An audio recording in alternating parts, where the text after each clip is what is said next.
ठीक है, आधी रात के लगभग सिलास और पौलुस 16:25 में लिखा है, फिर तो काम में क्या कर रहे थे? प्रार्थना करते हुए परमेश्वर की।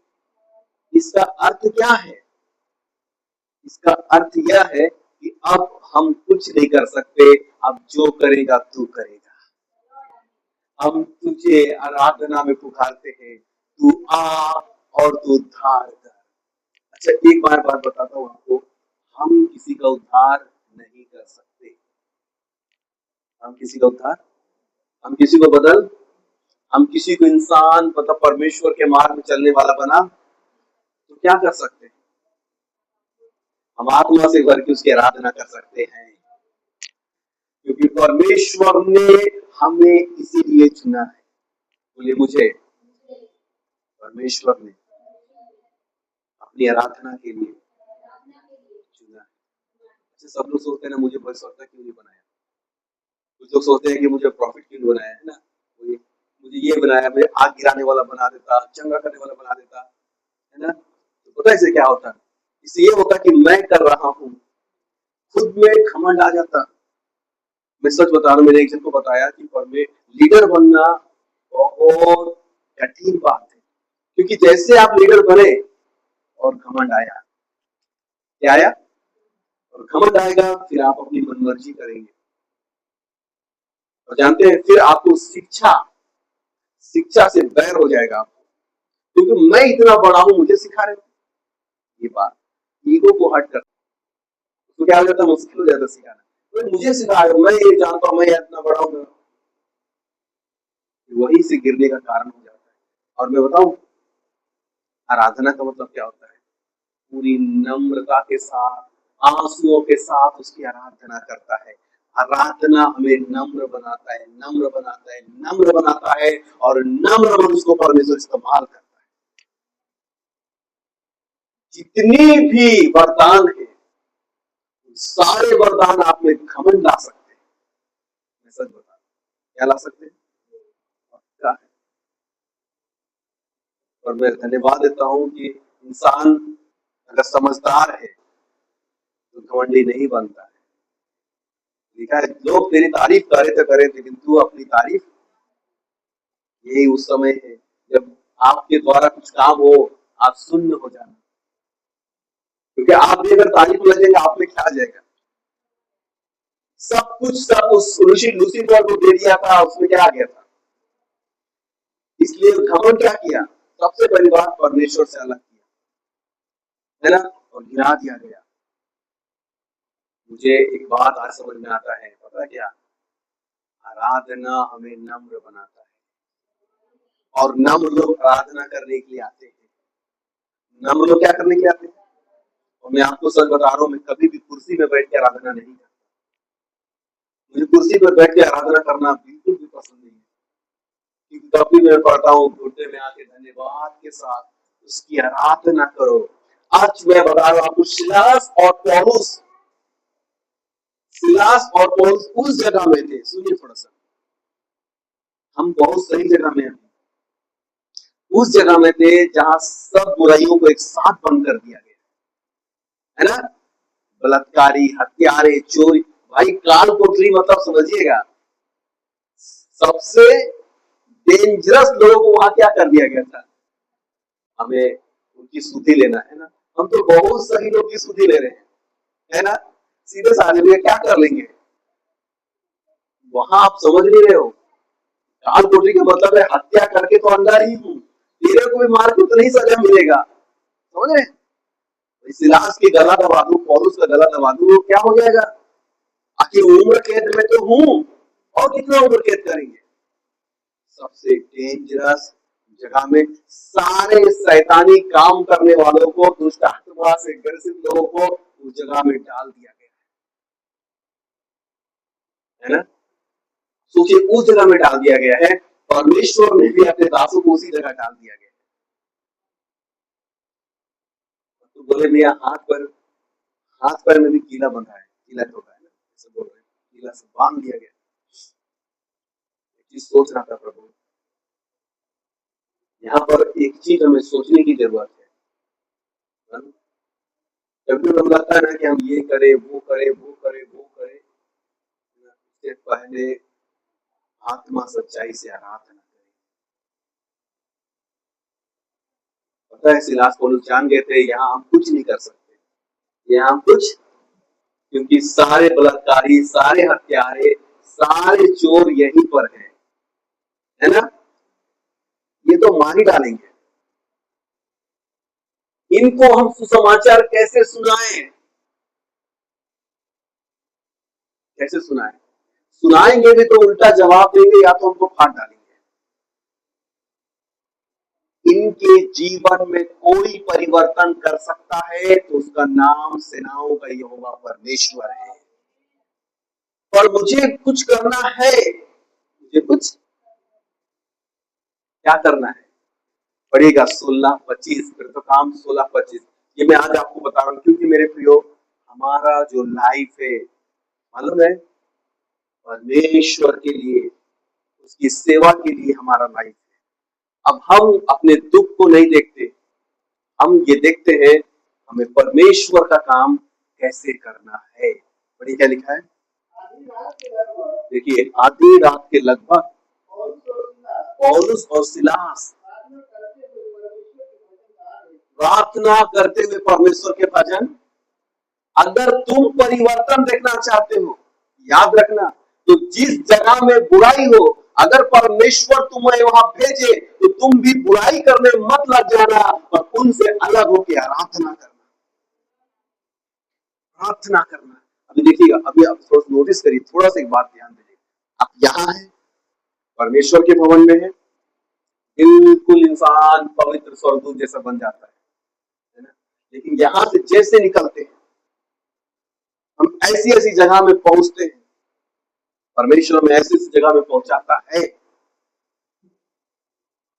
हमें वहां उनके जैसा नहीं बनना है।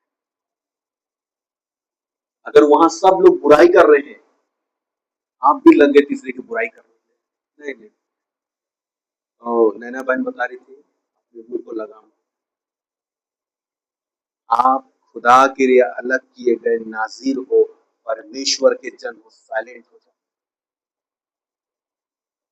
गंदी बातें कर रहे ना, किनारे हो जाओ, ठीक है, और झगड़ा करके मत होना, नहीं तो आप उनको बचा नहीं पाओगे, दुश्मन बना देना। ठीक है भाई, मैं थोड़ा सा आ रही हूँ, बुद्धिमान बनो, सांप की तरह भोला, सॉरी, कबूतर के समान भोला और सांप की तरह चतुर बनो। निकलो वहां से, निकलो वहां से, क्या गंदी बातें है ना, निकलो वहां से, गंदा मजाक है ना, निकलो। मैं क्यों बोल रहा हूँ ये, मैं क्यों बोल रहा हूँ? प्रभु तुझे कुछ सोच के अंधकार के बीच में भेजता है ज्योति बनाकर, कि थोड़ा सा तो प्रकाश लाएगा मेरी बेटी, थोड़ा सा तो प्रकाश लाएगा मेरा बेटा। तुम जगत की ज्योति हो और ज्योति का काम अंधकार के बीच में होता है, और परमेश्वर तुझे जहां रखा है वो चाहता है वहां तेरा प्रकाश मनुष्यों के सामने प्रकट होना चाहिए। परमेश्वर क्या चाहता है कि आपका प्रकाश अंधकार के बीच में चमकना चाहिए। लेकिन जैसे हम अंधकार के बीच में जाते हैं, हमारा भी दिया बुझ जाता है, हम भी अंधकार बन जाते हैं। क्या यही बात हो रहा था मेरे लिए, यहाँ पर यही बदलते हैं। मेरी बातें समझे? सारी गंदगियों के बीच में परमेश्वर ने किसको भेज दिया? सिलास और आप अपना दो हथियार है, दो हथियार। अब सुनिए, अब ऐसा तो नहीं होगा, आप, अब मैं ना जेल को देख रहा था, मैंने मोबाइल में बहुत खतरनाक खतरनाक जेल को देख रहा था, इतनी गालियां, सुनिए, इतना गंदगी, इतना गालियां जेल के बीच में होता है, के बीच में दो व्यक्ति कैसे प्रार्थना कर रहे होंगे, सोचिए, कैसे आराधना कर रहे होंगे, इतना गंदा गंदा वर्ड उनसे कहा जा रहा होगा ना। मैं उस चीज को इमेजिन कर रहा था कि प्रभु तो अंधकार के बीच में हमें भेजता है, हमें रखता है, क्यों रखता है? ज्योति बनाकर, क्या बनकर? अंधकार के बीच में जब हम ज्योति बनकर वहां रहते हैं, हमारा प्रकाश चमकना। और प्रकाश चमकने से क्या होता है मालूम है? क्या होता है? दिखाई देता है। ये उजाला क्या कर रहा है? मेरे शर्ट में कहां पर दाग है? है ना? तुम्हें किसी को बोलकर नहीं दिखाना है, तुम्हें नहीं करना है, वो अपने जीवन को झांकेगा। तुम्हारा प्रकाश जब चमकेगा तो लोग अपने जीवन को झांकेंगे, आगे के नहीं जाएंगे। हाँ, इसलिए परमेश्वर कहता तुम्हें बोलने की जरूरत नहीं है, मैं अंधकार के बीच में इसलिए भेजता हूं कि वहां तेरा जीवन उनके बीच में प्रकाशमान होना चाहिए, कि वे लोग अपने आप खुद को देखें, तुझे दिखाने की जरूरत। परमेश्वर कहता ऐसे बन के रहो, मेरे काम करोगे, मेरे काम करोगे। देखिए यहां पर सबसे बड़ी बात है, ये दो लोग सिलास और पौलुस बंदी गृह के अंदर गए कि नहीं गए? पहला, उनके जैसा नहीं किए, गाली सुन के भी गाली दिए, बुराई करके भी बुराई, कुछ नहीं बोले, अपना काम पे ध्यान किए, जान गए इन्हें बदलना मेरे बस की बात। आप किसी को अपना ताकत का इस्तेमाल नहीं करना बदलने का। बाल पकड़ के बदलता क्यों नहीं है, बाइबल क्यों नहीं पढ़ता है, प्रार्थना क्यों नहीं करता है, उसे मारने की जरूरत। पता है लोग क्या किए? किसी को नहीं बोले कि आइए मेरे साथ आराधना कीजिए, कोई आए चाहे मत आए, चलिए भाई हम आराधना करते हैं। आप हस्बैंड वाइफ प्लीज, मैं आपको बोल रहा हूँ, मैंने अगले बार बोला था, आप लोग किए कि नहीं मैं नहीं जानता, दीदी और भैया किए कि नहीं किए? घुटने टेक के कोई आराधना करे ना करे, है ना? जैसे चाची है, अपनी बच्चियों के साथ बैठो, वो आराधना करे चाहे मत करे, जब परमेश्वर की आत्मा मेरे दिल में है, मैं बता रहा हूं, दो लोग आत्मा से भर जाएंगे। दो लोग क्या करेंगे? आत्मा से भर जाएंगे। सामर से जब तक ना भरे तब तक दो लोग आराधना करें, आराधना करें। अब मैं बता रहा हूं, जो आपके अंदर भरेगा भरेगा भरेगा, वही आपकी कलीसिया में बहेगा बहेगा। जानते हैं, आपकी अंदर जब सामर्थ भरेगा, वो सामर्थ आपकी कलीसिया में बहना शुरू हो जाएगा, आपकी सामर्थ दूसरों के अंदर जाना शुरू हो जाएगा। आप किसी को मत बदले, परमेश्वर कहता तू सिलास और पौलुस के समान आराधना कर, वो लोग अपने आप बदलेंगे।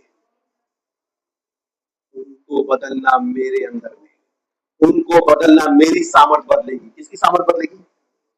किसकी सामर्थ बदलेगी? सिलास और पौलुस का अभिषेक कहां बहने लगा? अंधकार में। कहां बहने लगा? जेल में।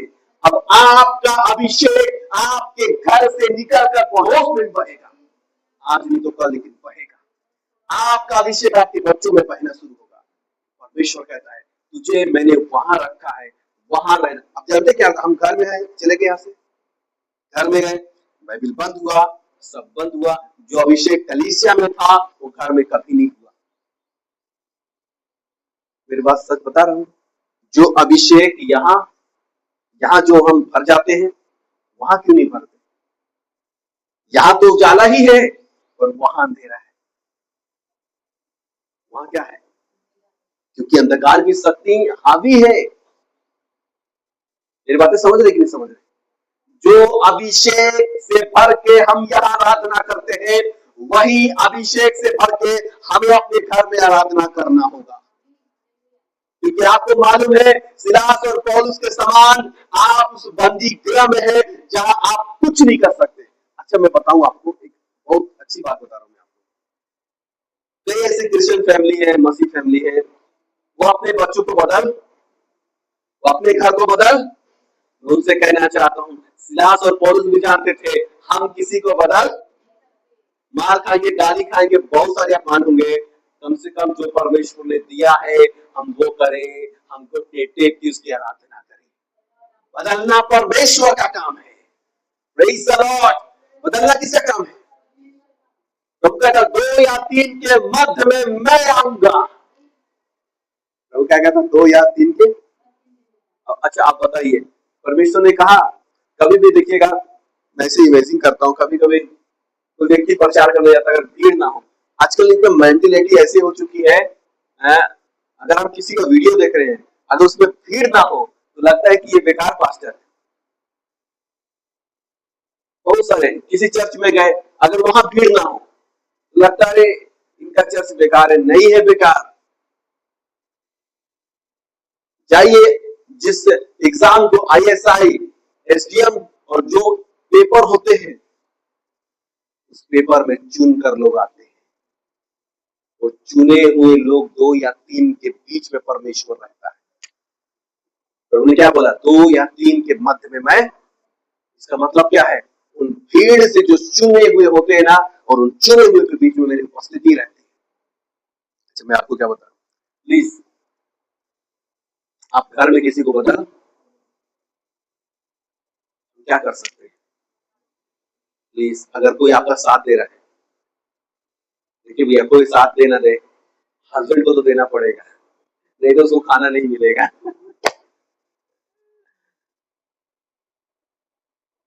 मेरी बातें समझ रहे हैं?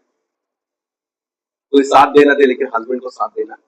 बोलिए हमको आराधना करना, छोटा सा डपली लीजिए, आराधना कीजिए। अब ऐसा भी आराधना मत कीजिए कि दफाई वाले नहीं जाए, सीधे आराधना। और रात को 4, 2 बजे 3 बजे रात को आराधना मत कीजिए, या अच्छे से सोइए, भोर को उठिए। मैं भोर में उठा 3 बजे में, धन्यवाद दिया परमेश्वर का, भोर में परमेश्वर आपको जगा दिया, बहुत अच्छी बात। भोर में उठ के आराधना, आप विश्वास करते हैं परिवर्तन आएगा।